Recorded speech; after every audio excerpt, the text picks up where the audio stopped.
ओम नमः शिवाय, ओम नमः शिवाय। शिव हरि बच्चों, बोलो श्री कृष्ण भगवान की जय।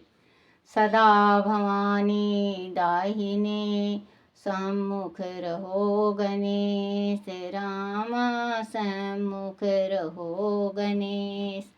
पांच देव रक्षा करो, ब्रह्मा विष्णु महेश सियापति राम। जय जय राम मेरो मन बसियो सीताराम। राम नगरिया राम के बसते गंगा तीर रामा, बसते सरयू तीर रामा। चौकी हनुमत वीर की राम जी, चौकी हनुमत वीर की। बोलो सियापति रामचंद्र भगवान की जय। गणेश भगवान की जय। अपने अपने माता पिता की जय। अपने अपने गुरुदेव महाराज की जय। शिव पुराण की जय। शिव पार्वती की जय। शिव पुराण में घुष माँ की शिव भक्ति से उनके मरे हुए पुत्र का जीवित होना, घुषमेश्वर शिव का प्रादुर्भाव तथा उनकी महिमा का वर्णन।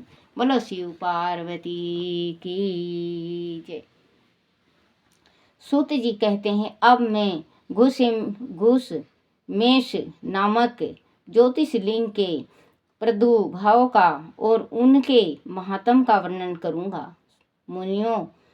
मुनिवरों ध्यान देकर सुनो। दक्षिण दिशा में एक श्रेष्ठ पर्वत है जिसका नाम देवगिरी है। वह देखने में अद्भुत तथा नित्य परम शोभा से संपन्न है। उसी के निकट कोई भारद्वाज कुल में उत्पन्न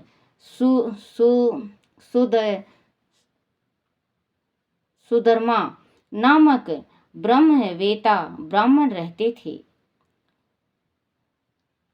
उनकी प्रिय पत्नी का नाम सुदेहा था। वह सदा शिव धर्म के पालन में तत्पर रहती थी, घर के काम काज में कुशल थी और सदा पति की सेवा में लगी रहती थी। धीज श्रेष्ठ सुदमा भी देवताओं और अतिथियों के पूजक थे। वह वेद वर्णित मार्ग पर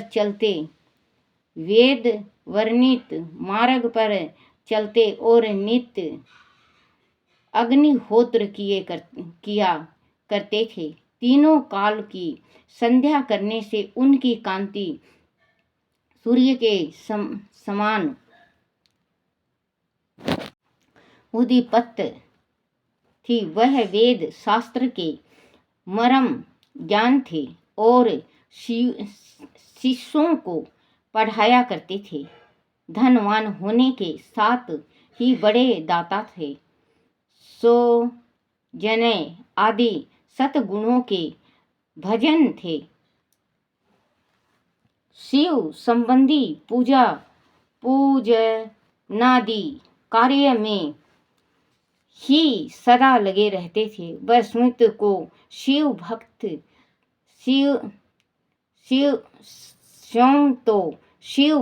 ही शिव भक्तों से बड़ा प्रेम रखते थे। शिव भक्तों को भी वह बहुत प्रिय थे। वह सब कुछ होने पर भी उनके पुत्र नहीं था। इसी से ब्राह्मणों को तो दुख नहीं होता था, परंतु उनकी पत्नी माफ करना, यह सब कुछ होने पर भी उनके पुत्र नहीं था। इससे ब्राह्मण को तो दुख नहीं होता था, परंतु उनकी पत्नी बहुत दुखी रहती थी।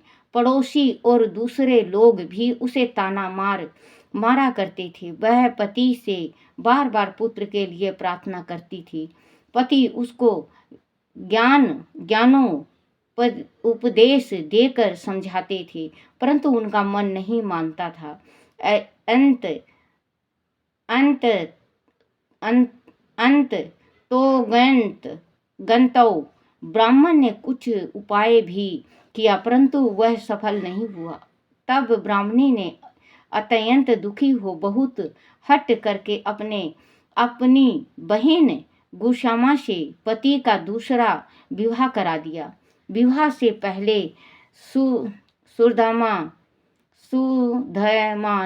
सुधमा ने उसको समझाया कि इस समय तो तुम बहन से प्यार कर रही हो, परंतु जब उसके पुत्र हो जाएगा तब उससे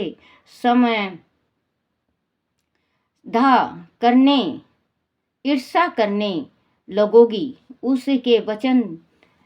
उसने वचन दिया कि मैं बहन से कभी ईर्ष्या नहीं करूंगी। विवाह हो जाने पर गुसमा दासी की भांति बड़ी बहन की सेवा करने लगी। सुदहा भी उसे बहुत प्यार करती रही। गुसामा अपनी शिव भक्त बहन की आज्ञा से नित्य 101 पार्थिव शिव लिंग बनाकर विधि पूर्वक पूजा करने लगी। पूजा करके वह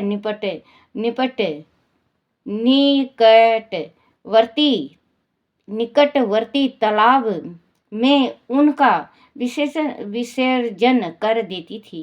शंकर जी की कृपा से उसके एक सुंदर सौभाग्यवान और सद्गुण संपन्न पुत्र हुआ। गुशामा का कुछ मान बढ़ा। इससे सुदेह के नाम में ईर्ष्या पैदा हो गई। समय पर उसका पुत्र का विवाह हुआ। पुत्र वधू घर में आ गई। अब तो वह और भी जलने लगी। उसकी बुद्धि भ्रष्ट हो गई और एक दिन उसने रात में सोते हुए पुत्र को छुरे से उसके शरीर के टुकड़े टुकड़े करके मार डाला और कटे हुए अंगों को उसी तालाब में ले जाकर डाल दिया जहां गुशामा प्रतिदिन पार्थिव शिवलिंग का विसर्जन करती थी। पुत्र के अंगों को उस तालाब में फेंक कर वह लौट आई और घर में सुखपूर्वक सो गई। गुशामा सवेरे उठकर प्रतिदिन का पूजन दी कर्म करने लगी। श्रेष्ठ ब्राह्मण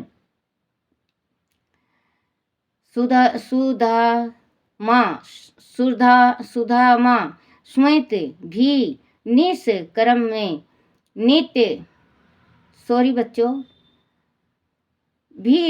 कर्म में लग गए।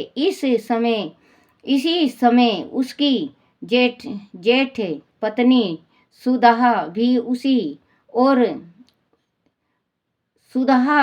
उठी और बड़े आनंद से घर के काम काज करने लगी, क्योंकि उसके हृदय में पहले जो ईर्ष्या की आग जलती थी वह अब बुझ गई थी। प्रातः काल जब बहू ने उठकर पति की शयन को देखा तो वह खून से भीगी दिखाई दी और उस पर शरीर के कुछ टुकड़े दृष्टिगोचर हुए। इससे उसको बड़ा दुख हुआ। उसने सास गुसामा के पास जाकर निवेदन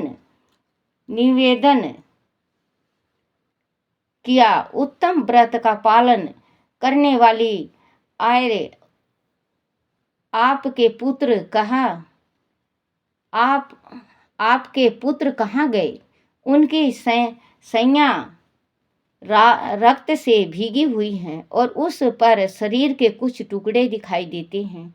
हाय, मैं मारी गई, किसने यह दुष्ट कर्म किया है? ऐसा कहकर वह बेटे की प्रिय पत्नी भांति भांति से करुणा विलाप करती हुई रोने लगी। सुधामा की बड़ी पत्नी सुदेहा की भी उस समय हाय में मारी गई, ऐसा कहकर दुख में डूब गई। उसने ऊपर से तो दुख किया, किंतु मन ही मन वह हर्ष से भरी हुई थी। गुसामा भी उस समय उस वधू के दुख को सुनकर अपने नित्य पार्थिव पूजन के व्रत से विचलित नहीं हुई। उसका मन बेटे को देखने के लिए तनिक भी उत्सुक नहीं हुआ। उसके पति की भी ऐसी ही अवस्था थी। जब तक नित्य नियम पूरा नहीं हुआ तब तक उन्हें दूसरी किसी बात की चिंता नहीं हुई। दोपहर को पूजन समाप्त होने पर गुसामा ने अपने पुत्र की भयंकर शान पर दृष्टिपात किया। भयंकर शान पर दृष्टिपात किया, तथापि उसने मन में किंचित मात्र भी दुख नहीं माना। वह सोचने लगी, जिन्होंने यह बेटा दिया था वह ही इसकी रक्षा करेंगे। वह भक्त प्रिय कहलाते हैं, काल के भी काल हैं और सत्पुरुषों के आश्रय हैं। एकमात्र वह प्रभु सर्वेश्वर शंभु ही हमारे रक्षक हैं। वह माला गूंथने वाले पुरुष की भांति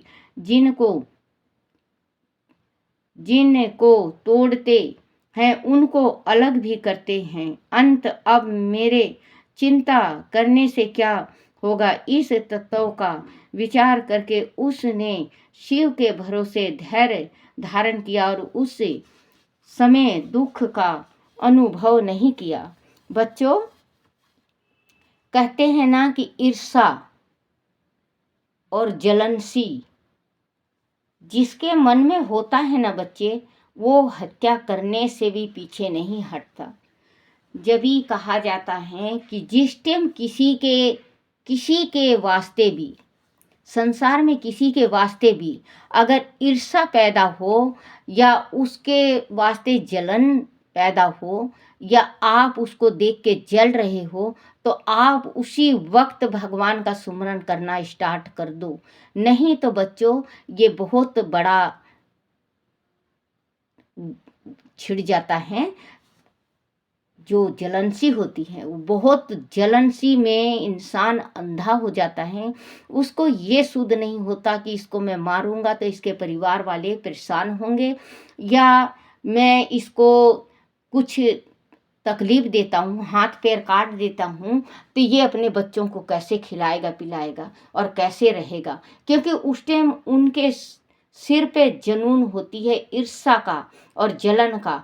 क्योंकि इतना बड़ा होता है बच्चों, देखो संसार में कोई पापी और कोई गुंडा नहीं होता।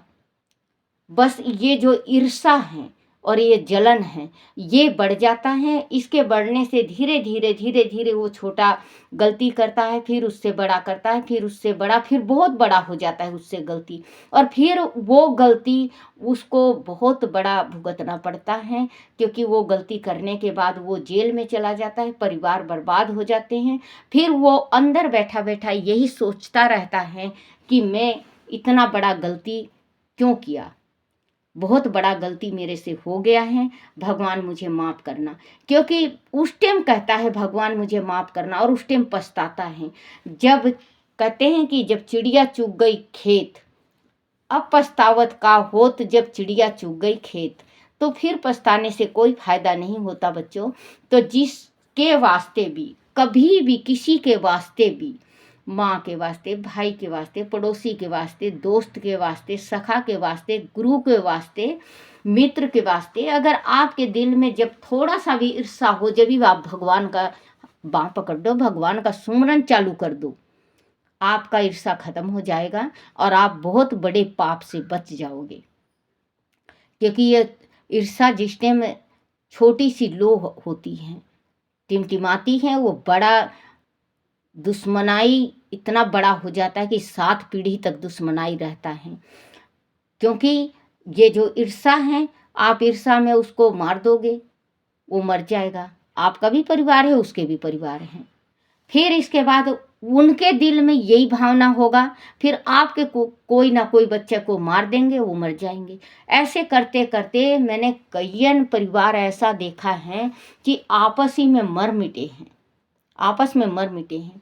पांडव के दिल में, जो कौरव के दिल में पांडव के प्रति ईर्ष्या थी, वो जलते थे, क्योंकि उनके पिता राजा थे, छोटे हो के राजा थे, और जो ये कौरव के पिता थे ये अंधे थे, तो ये राजा नहीं हुए, ये बड़े थे। तो इसी वजह से जलन जिस टाइम हुई बच्चों, इनके दिल में ईर्ष्या जिस टाइम हुई, तो देखो महाभारत का लड़ाई छिड़ गई।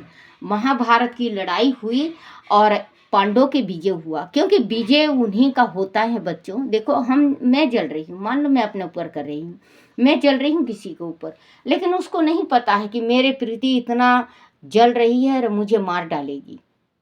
तो वही बच्चों, देखो मैं अगर ये छोटी छोटी ज्ञान देती हूँ, अगर मेरे से कोई गलती से कुछ निकल जाए तो मुझे माफ़ करना। जितना समझ होता है मेरे में उतना ही मैं आप तक लाती हूँ और आपको कहती हूँ और सुनाती हूँ। मानना नहीं मानना वो आपकी इच्छा है। आप मानोगे तो आपका जीवन सुखी हो जाएगा, आपका परिवार सुखी हो जाएगा। नहीं मानोगे तो बच्चों परमात्मा के भरोसे हैं, राम भरोसे दुनिया। क्योंकि हमें ईर्ष्या किसी के वास्ते नहीं करना चाहिए। वो कमाई कर रहा है तो अपने तकदीर से खा पी रहा है, हम नहीं खा पी रहे तो वो हमारी किस्मत है, क्योंकि वो किस्मत की बात होती है। तो बच्चों आप ईर्ष्या किसी के साथ मत करो, भगवान का नाम लो। 2 दिन की जिंदगी है, भगवान हमें राम जपने के वास्ते भेजा है। कहते हैं हम जो कर सकते हैं वो भगवान के भाग में भी नहीं होता है। हम चाहें तो कोई तीर्थ पे चले जाएं, किसी पुण्य करवा लें, भक्ति कर लें, भाव कर लें भगवान का, क्योंकि हम मृत्यु लोक में जो हैं वो कर सकता है। अब स्वर्ग लोक में, ब्रह्मलोक में और भगवान लोक में नहीं होता ये सब, मृत्यु ही लोक में होता है। तो हमारा जो जीवन छोटा सा जीवन है, थोड़ा सा जीवन है, 2 दिन के वास्ते आए हैं, हम अच्छा कार्य करके जाएंगे तो भगवान हमारा बाँह बहुत जल्दी पकड़ेगा और हमें अपने चरणों में गौलोक में शरण देगा। बोलो सियापति रामचंद्र भगवान की जय।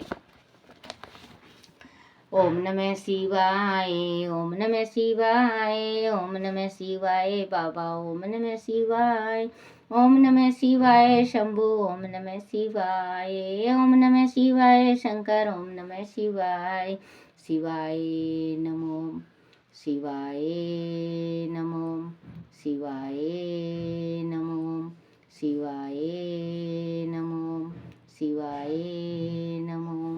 ओम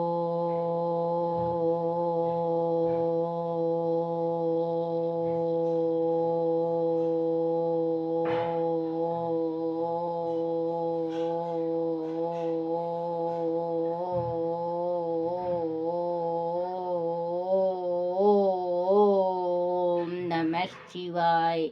बोलो शिव पार्वती की जय। हे मेरे शिव पिता, हे मेरे शिव जी, मेरे से कोई भूल हो जाए तो मुझे माफ़ करना।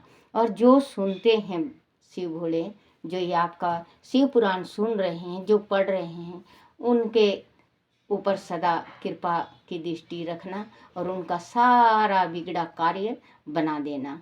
और उनके ऊपर भी आप प्यार की नज़र रखना और उनके घर में प्रवेश करना। और भोलेनाथ मेरे घर में भी प्रवेश करना और मुझे माफ़ करना। और बच्चों मुझे आप भी माफ़ करना। बोलो शिव पार्वती की जय। हर हर महादेव। अपने अपने गुरुदेव महाराज की जय हो।